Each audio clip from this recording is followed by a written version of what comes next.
everyone. You're welcome again to this episode of Spiritual Gists after a very long time. A very, very long time. First, we repent. We we apologize for the long gap. Still, I believe there's a reason for it because in all we have learned a lot. A lot has happened. Oh my God. A lot has happened. And of course, just like we do spiritual gist, so we're just going to be talking about the things that we have learned over the years.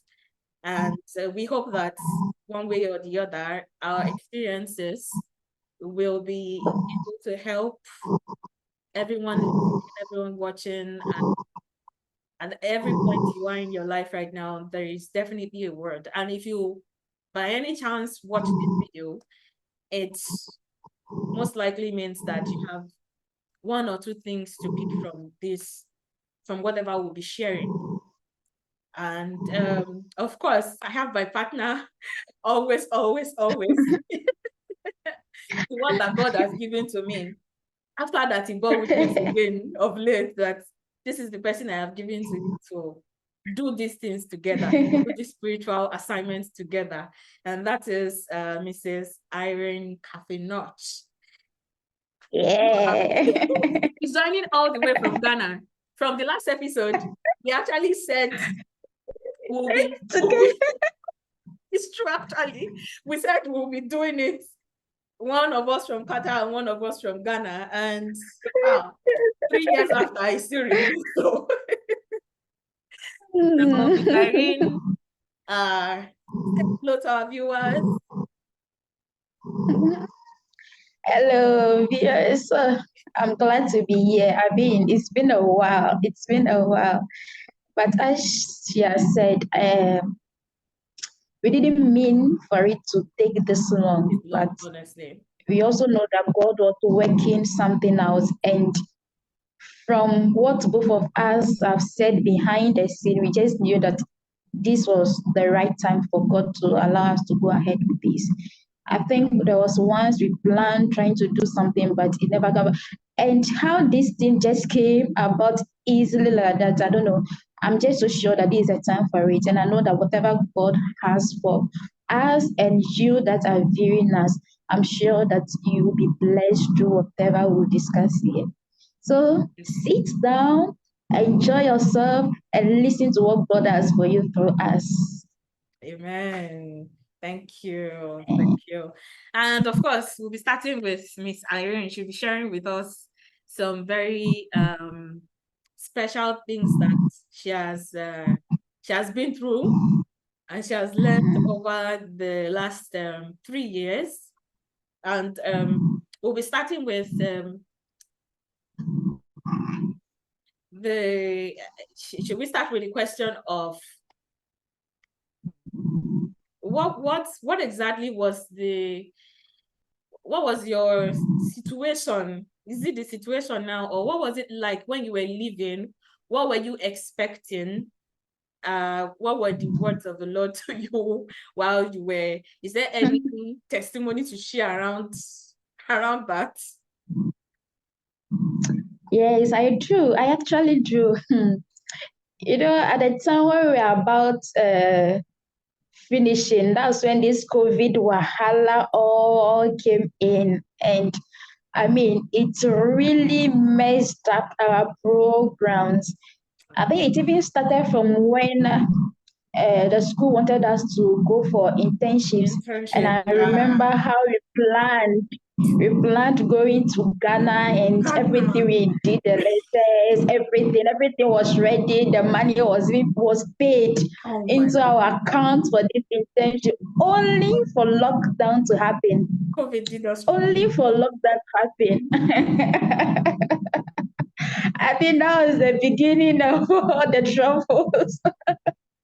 With lockdown, it's like everything was on hold. We now have to figure out how to even continue the classes, do our research, and then all of that. And most of us had plans that, maybe after school we are going to get work and then maybe just stay.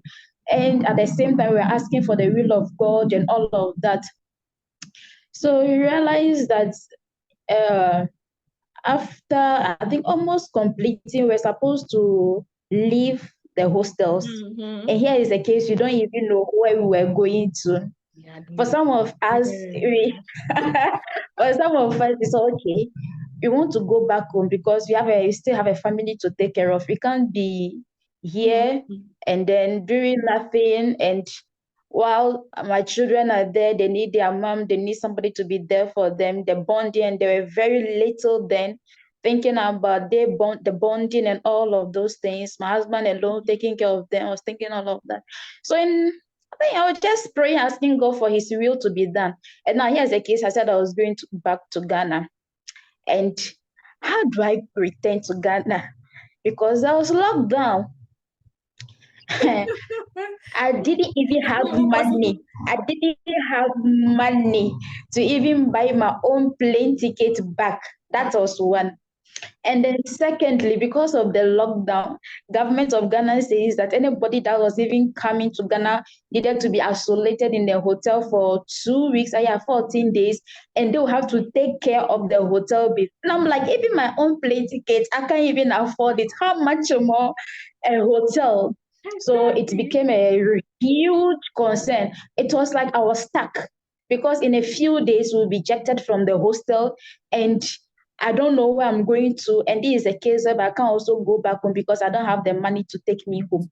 Wow. So we're praying, asking God to make a way.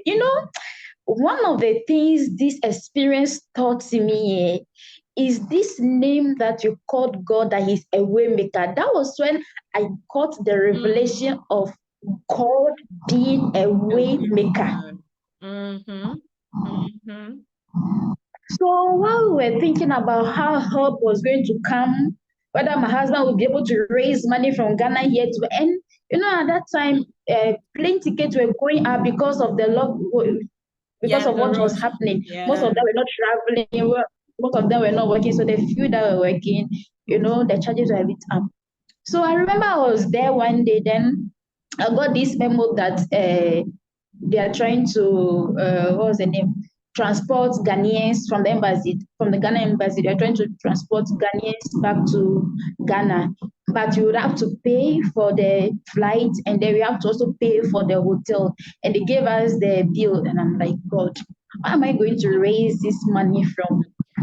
So I wrote my name. So they asked me that if I was interested, like those were you should write, you should give them your details. So I did. I took a step of it. I gave them the details, not to know where I was going to get the money from to even pay for the flight. Yeah. Then I remember one evening, I slept. I slept only for me to wake up. And then I went to my laptop and then I was checking my email. I mean, I saw this email that I was like, no, maybe I was still dreaming. I just couldn't believe it. Then in the email said that in the email, it was like, I'm just trying to cut everything short. The email was like, the school at the time was ready to pay for my flight. And then government of Ghana also came out to say that they also take care of our hotel fees. Bill, that was how it was sorted. Oh my God. Oh my God. That was how I got sorted. I mean, I went back to Ghana free. On top of that, before I left, I don't know whether I told you this. There was this woman, she works at the embassy, that contacted me that there was actually a guy in Qatar that the mom was with him and wanted to come back together. But the woman had problem with, I think, walking and all those things. So the guy wanted or needed somebody to help the mom on the plane and all of that, assist and all that. And I said, why not? Yeah, you did. I remember. And I said, oh, no problem. I'll be ready. I don't mind helping the mom. That was how I came back to Ghana with $100. Are you serious? Okay, I didn't get that part. It's today that I just That heard was how. that. My So God. my plane ticket got sorted out, Mm-hmm. hotel got sorted out, and on top of that, I had pocket money. My God. Hmm. No, God is So amazing. that was how God made way for me Wow. in what seemed to Wow. be impossible. And Wow. in Hmm. fact, that's just the first part of it. Honestly, myself, I'm like, God, wow, that is amazing. Amazing. And the good part of it is that both of us actually had different experiences. So that Can you experience imagine? was for the person who wanted to go home. Hmm. It's a different experience for the Hmm. person who decided to stay. Hmm. So Mm-hmm. maybe we should be sharing it interchangeably like that. So for me, it was a very emotional time. I mean, Irene was living back to Ghana, and for me, I was though I was engaged, but the word of the Lord to me was to stay. That was the word the Father gave me. Although a lot of people actually thought I was crazy, because most of them were like, why did I stay behind? Why? It's not even like a job is promised. It's not like anything is promised. You have a spouse. Just come home to get married and kalas. Like the Arab people will say, kalas, just let everything go. And there was no way for me to take that kind of step. And the reason is there's something I've learned over time, that when God actually tells you to stay in a particular place, that is where your provision, your everything is from Him. So good. Yeah. If you take the step outside of that place, it's not like He's not going to show up for you, but you'll struggle a lot. And then I asked Whoa. myself, do I really want to struggle? No matter what I might have been through, I am very sure it's not compared to whatever I would have been through if I stepped out at that particular time. So I just had to like do the work of faith, just like Irene did. But this time around, mine was some days before we left the accommodation. I had this it was like a dream, but I'll call it more of a vision, because it was like all of our classmates were in this bus together. We're coming from somewhere, and we got to our last stop. And then a lot of people were saying, oh, from here, I'll be going home. Some people said, people were taking different paths as I then. And then when I came down, I saw this woman that looked like one of my church members here in Qatar. And the woman turns to me and said, in the next phase of your life, you will need a lot of humility. You will need a lot of humility. And I look up. I was like, okay.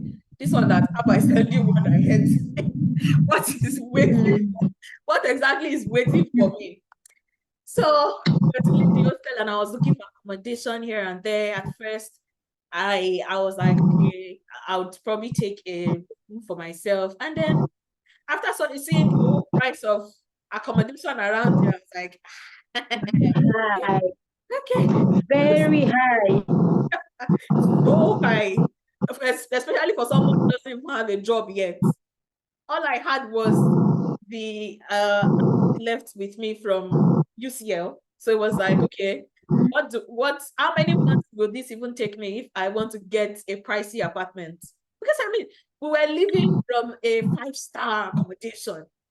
And then when I got Imagine.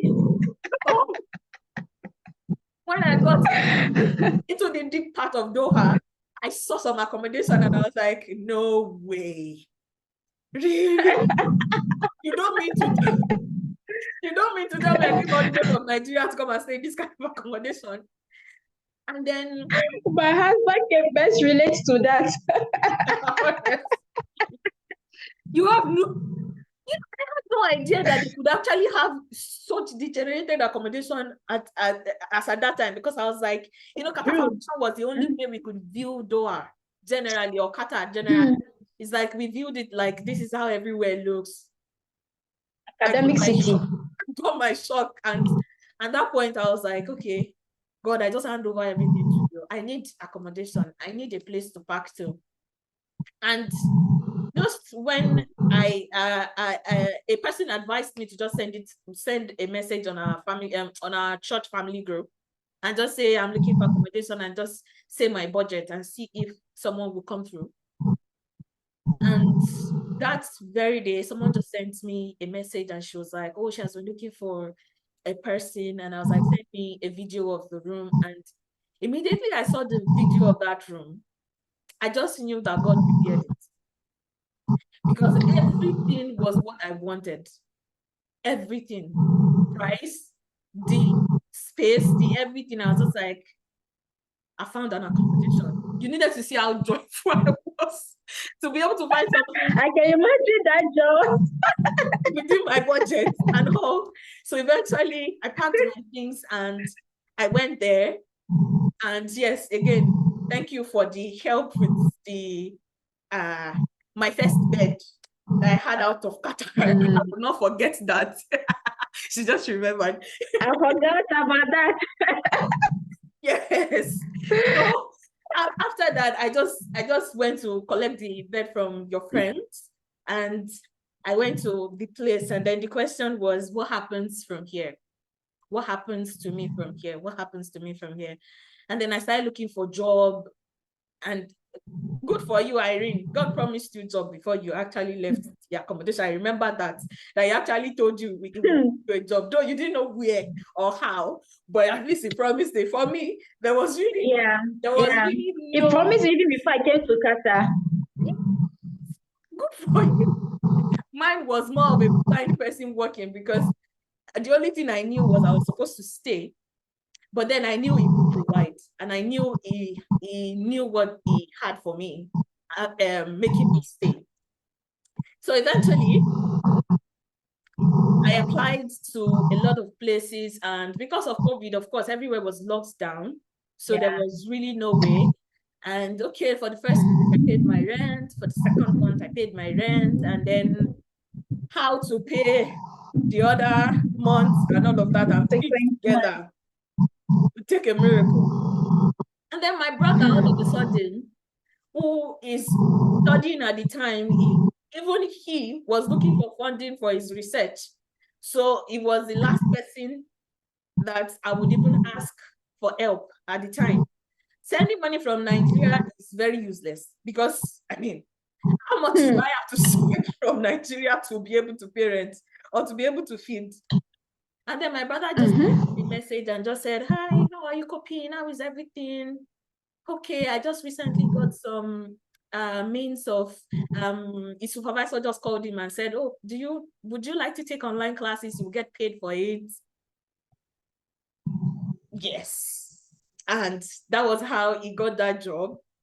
It was wow. So he was teaching online and he was getting paid, and that was how God settled me from there. So it was sending my roommates used to look at me like, wow, this girl is a spoiled brat. Like, you're sending money to you. Actually, I had no idea that. She doesn't know. that was just God coming through for me. That was not part of the plan. It was not part of it. It just came true. How God can bless someone else just to bless you. And then those times it will send me money, and it was more than enough to pay my accommodation and to feed, such that I will even save in the month. Wow. And he had the opportunity to keep sending me like that for the next. It wasn't going to be like something that continuous. And so that happened. And then when it was going to come to an end, God helped his daughter to know again. And he was like, okay, seasons will change. And now it is time to step out there and do something. So I got my first job with this Kidzania kids Yeah, theme park. storytelling. To be honest, that job, if someone had asked me before I left the accommodation, I would have not taken that kind of job. But the reason I took it was because of the warning I had ahead of time. Because I think what the father did was he saw my expectation and he saw what was in front of me. So he had to level me with it, like, okay, you know, exactly. you have to, it's not that I will not lift you eventually, but where you're starting from is not where you are thinking. So you have to know that there would be the humble part of your journey before you get to that part that you are really thinking that you are going to get to. So each and every... I think that's one of the points we are missing in this generation. We want things to come boom. We are not ready to go through the process. Go through that process. But what helped me was the instruction that I had ahead of time, which is what I'm going to say to anybody that is listening to this, that we cannot overemphasize hearing God and having instructions per time. Because imagine I did not have the instruction, I would have spent all that was on me, all the resources that God had given to me, and at some point I would have just given up and gone back home. Because if I'm unable to pay my rent, I'm unable to do anything. Eventually, it will just be like, you know what, maybe things are not working. Of which is not as though does not really have plans on ground, but it's like, how much of that do you know? How much of his plans are you aligned with? Are you able to discern his voice at every particular time that you're trying to take a step, the decision you are trying to make? How is God factored into that? Because that really helped me a lot. I didn't do that job for more than a month. Wow. Yeah, I only did it for a month because it was like they lifted the lockdown. I got the job. And then the next month, again, we were back to lockdown. So I got the salary from there to be able to help me for that month. And then the next month, I just saw this advert from a British family, and I was like, okay, let's take a shot at this. Let's see what exactly it's going to be like. Number one of the things that was actually pushing me was the fact that the end that I'm looking out for is that I want to work with kids. I want to work in either a school or a library where I can at least work with children. So I was willing to, of course, align with what God has also said about things that are coming my way and how I'm supposed to make my choices. So tailored along that line of working with children, I'm like, okay, I don't care what the level of the job, as it were. It's that I am getting the necessary experience I'm supposed to get, because the months in between, we just keep going, and then it becomes a year, and then it becomes a whole year gap between getting the certificate and looking for a job. And then when you want to look for a job next, they start to ask you about that gap. Like, how come you had it in your resume and all of that? So the Holy Spirit was just giving me all of this knowledge and, things that I would ordinarily not just think about. It was just like helping me to know that, okay, you just have to do this. It is very temporal. This is not where I'm taking you to, but you just have to pass through to get to where you're going. And then when I went for the interview with the British woman, she was surprised and she was like, I'm very curious. Why do you want this? Why do you want this job?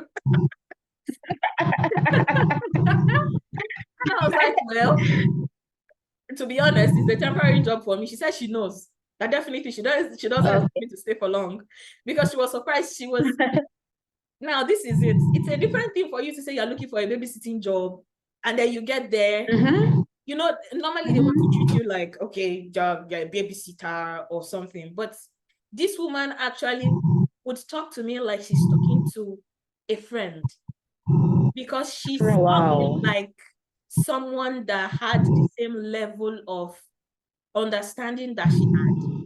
So it's like, okay, I understand Wow. that. It's just because you're going through something that you're doing this. So Wow. the respect was there. See, when God Wow. honor on a person, it's like, honestly, I was to take care of a 3-month-old baby. I had no idea. I had no idea. But see how God was also preparing you for something else, you know? See, I went to take care of the baby and I just prayed. I just told the Holy Spirit, I was like, I know I've never done this before. I will be feeding this baby. I'll be doing a lot of things with this baby till I finish this phase that you have placed me in. I don't want to get in trouble. Because I mean, it's the time that the child could choke, anything anything can happen. Anything could happen. And sometimes she has to leave me at home and go for maybe she has lessons that she takes kids around. So she's also she's a teacher. So I was supposed to stay with the 3-month-old baby, which I was like, if God is not with one on this kind of thing, it's something that can become an issue. And guess what? The baby got so used to me that wow. Even our father was like, I think you have to teach me how you make her sleep, because she will not sleep with our father holding her. And the moment she gets to my hand and I just place her head on my chest, she's gone. She just oh. And the mom was like, Tife, I don't know what exactly you do right, but this is exceptional. And I was like, I wish I could explain to you, but you have no idea. You understand. You understand. What prayer has gone into this marriage? Honestly. It was like that. The girl would look forward to seeing me every morning. The moment I come, she's jumping out of the bed and she's happy around. And I held her sister to about 6 years at the time. She will always be at the door waiting for me to come every morning. Like, Tifa is here. I'll be the one to open the door. I'll be the one to open the door. And I didn't know why they would, because in terms of color, in terms of accent, everything was different. So there was really no logical reason for them to like me, except that it was prayers answered, honestly. Except that it was prayers answered. And she would tell me, don't worry, if you have a job interview, just let me know. You can go for your job interview. I'll find a way to. So she knew that I was actively looking for a job, and she was even helping. She was talking to her friends that she knew, like if they have any opening. And each time anyone comes to visit her at home, like fellow British people, when they come, she's like, this is, and all of them will say, oh, she's the one, like she has told them a lot about me already. Idea. I have no idea myself. And most of them will just be like, thank you so much. Thank you for taking care of her. Thank you for taking care of our kids. And I'm like, I'm getting paid for what I'm doing. It's not like I am doing it for free. But you see, when you want to magnify things, and the amount I was being paid that time was like outrageous, because it was difficult to get anything for that kind of amount, that flexible, that you know, it was like, how? Even my roommate was like, and these people will pay this amount. I was like, that's how much. The moment she just saw me, she's just like, I'm not even going to bargain this price with you. I'm paying you this amount. Like before, she was like, okay, maybe based on experience. I had no experience. So she was supposed to say, okay, maybe I'll pay you a little less because you don't have experience. And she just said, never mind. I am paying you the amount I have said. I'm not going to deduct anything. This God. Meanwhile, it was preparing me for my career, really, because it was like me getting paid and still getting the experience I needed while I was waiting for the job that I was expecting, and raising helper for me, because most times she will pack food for me. So even the salary I was collecting at times is like, I don't even have to buy so much from it, because she would cook food, she would give cooked food to me, she would order for food sometimes, she would say I should wait until the food delivery comes, even if for me to go home. And then at some point she just said, you know what, Ife, I think you're already part of the family, because that is just how it was, honestly. To be continued. Like, follow, and share.